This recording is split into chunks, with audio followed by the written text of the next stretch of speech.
Hello and welcome back to the Triathlon Training Explained show. For many of us, we are coming into or already in our off season, and in the UK, sadly, we are already entering winter. So that means lots of long and steady miles, right? Yeah, well, perhaps or perhaps not. See, winter-based training has sort of been the go-to for many athletes over the years, which may work fine for the pros, but there is an increased thinking that it's not maybe the best method for those time-crunched amateur athletes. So today we're going to be exploring that debate, the winter-based training myth.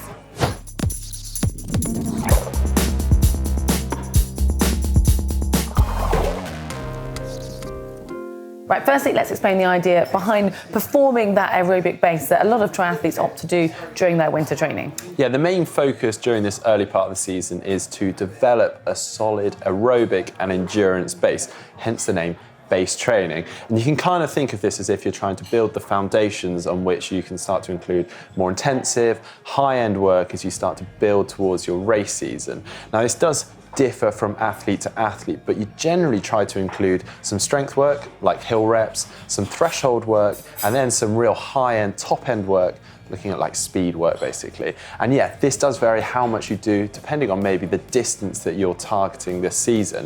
But one thing that does remain the same is this really large aerobic endurance base. So let's get sciencey for a moment. By accumulating large volumes of low or moderate intensity exercise, you can actually increase the density of your capillaries, which in theory then leads to more blood being able to get to your muscles.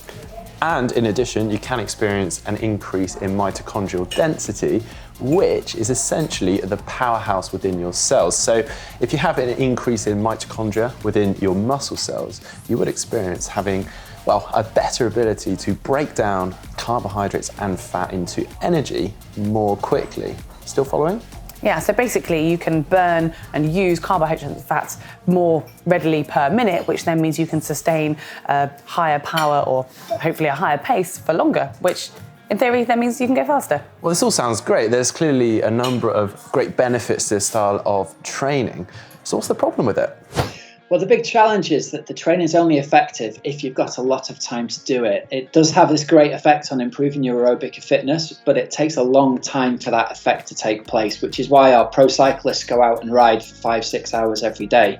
If we're time limited and we train at the top end, it makes our overall engine size bigger, so that if you like, for any given effort, you're working at the same sort of percentage, and so you'll be going faster for the same effort. Well, I think runners have got some really big advantages in that a lot of people in triathlon are not good runners. So the thing that they've got to do is focus on working on the weaknesses. So one of the traditional things that we see is that bike training really helps run fitness, but it doesn't seem to work the other way around. So runners have got to give themselves permission to no longer run 6 days a week. They can drop that running down to 3 or maybe 2 times a week and replace those sessions with bike sessions. They have to accept that it's not going to affect their run fitness as much as their brain tells them it's going to. They're going to be all right. They'll get a big positive effect from the cycling.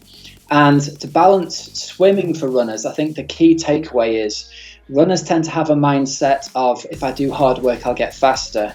And that often isn't the case for swimming. So they're going to have to change the mindset and think, practice actually doesn't make perfect, practice makes permanent. So if they get into the pool and swim really hard with bad technique, all they're doing is they're embedding bad technique. So you need to practice those swim drills, improve your technique, and get fit as a byproduct of practicing swimming perfectly. Right, let's reference an interesting study back from 2008 by exercise physiologist Carl Burgomaster. He looked at HIIT training, high intensity interval training, and actually found that you could have similar benefits. So they investigated short but intense training and found that that could actually stimulate mitochondrial growth and therefore could actually increase the ability of your muscles to use oxygen. And they also found that it could actually affect or increase your endurance capacity. Yeah, so both have their pros and cons, but if you're someone that's maybe aiming to race longer distance triathlons, then you may still feel it's necessary to do longer, steadier training, long rides, long runs, for example. So you may want to include or combine the two in like a nice blend of high volume, low intensity, and the high intensity interval training. But what modern research is showing is actually HIIT or high intensity interval training has Well, it's very beneficial and actually very efficient use of time if you are someone that maybe doesn't have endless hours of the day to play with.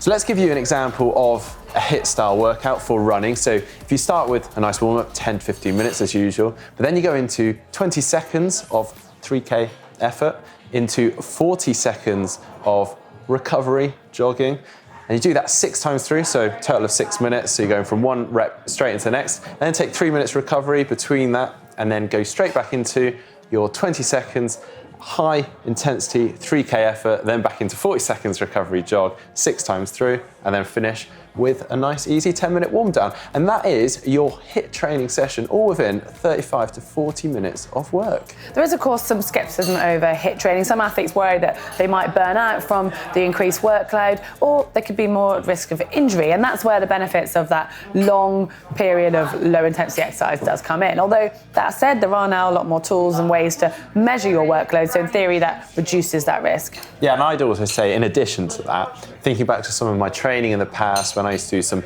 long, steady rides over the winter, when I was doing that typical winter base training, that actually I'm riding through such wet, miserable conditions. Actually, that stress on my body and my immune system were perhaps greater than they should have been. But let's say you've suddenly got the ability to do a larger amount of training or more volume. Maybe you're out on a training camp or something. You don't just simply want to use all those extra hours to fill them with that high intensity or interval workout, because to start with, it's not the best use of your time, but also you could well end up burning out. Yeah, so the aim really is to choose a training method to suit the amount of time that you have available, which I imagine for a lot of viewers out there is relatively limited with work commitments, family life, etc. So actually, HIIT training, high intensity interval training, might be the better option for you rather than doing this large winter base mileage. You also obviously want to take into account your current fitness level and then try to build a program that efficiently works on various areas of your form. Yeah, I think the main thing is you choose which method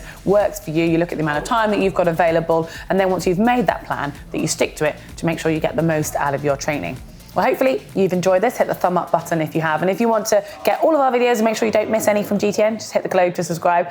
And if all this talk of training has made you want to actually plan out your training program, we've made a video to help you just here. Yep, and if you'd like to see our top 5 training strategies when you're limited for time, then just click down here.